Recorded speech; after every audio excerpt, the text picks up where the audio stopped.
नमस्कार विद्यार्थी मित्रांनो. आज आपण इयत्ता 9वीच्या पुस्तकामधील प्रश्न क्रमांक 5 हा सोडवणार आहे. दिलेला प्रश्न आहे, खालील संयुगांची नावे लिहा व रेणू वस्तुमाने काढा.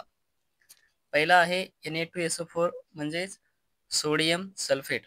आता यामध्ये घटक कोणकोणते आहेत? एक आहे सोडियम, दुसरा सल्फर आणि तिसरा घटक आहे ऑक्सिजन.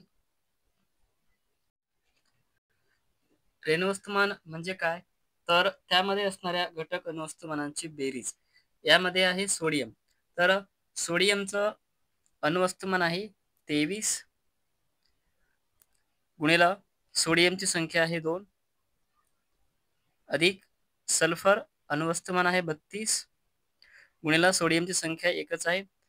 ऑक्सिजन अणुवस्तुमान आहे 16 आणि गुणिला 4. तर 23 गुणिला 2 46 अधिक 32 अधिक 16 गुणिला 4 64. या सर्वांची बेरीज येते 142.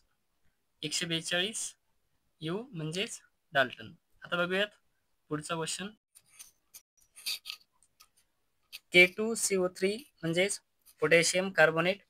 यामध्ये पोटॅशियमची संख्या आहे 2, कार्बनची संख्या 1 आणि ऑक्सिजनची संख्या आहे 3. पोटॅशियम याचं अणुवस्तुमान आहे 39 गुणिला 2 अधिक कार्बनचं अणुवस्तुमान 12 अधिक ऑक्सिजनचं अणुवस्तुमान आहे 16 गुणिला 3.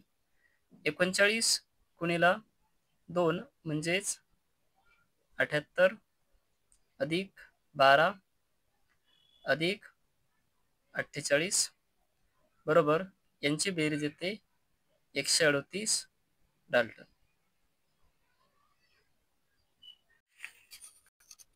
CO2 carbon dioxide. यामध्ये कार्बनची संख्या 1 आहे आणि ऑक्सिजनची 2. कार्बनचं अणुवस्तुमान 12 अधिक ऑक्सिजनचं अणुवस्तुमान आहे 16 संख्या 2. तर 12 अधिक 32 म्हणजेच 44 Dalton. MgCl2 magnesium chloride. Magnesium 1 आहे आणि क्लोरीन 2 आहेत. मॅग्नेशियमचं अणुवस्तुमान आहे 24. मॅग्नेशियमची संख्या एकच आहे अधिक क्लोरीन अणुवस्तुमान आहे 35.5 आणि क्लोरीनची संख्या आहे 2. 24 अधिक यांचा गुणाकार येतो 71 आणि बेरीज 95 डाल्टन. धन्यवाद.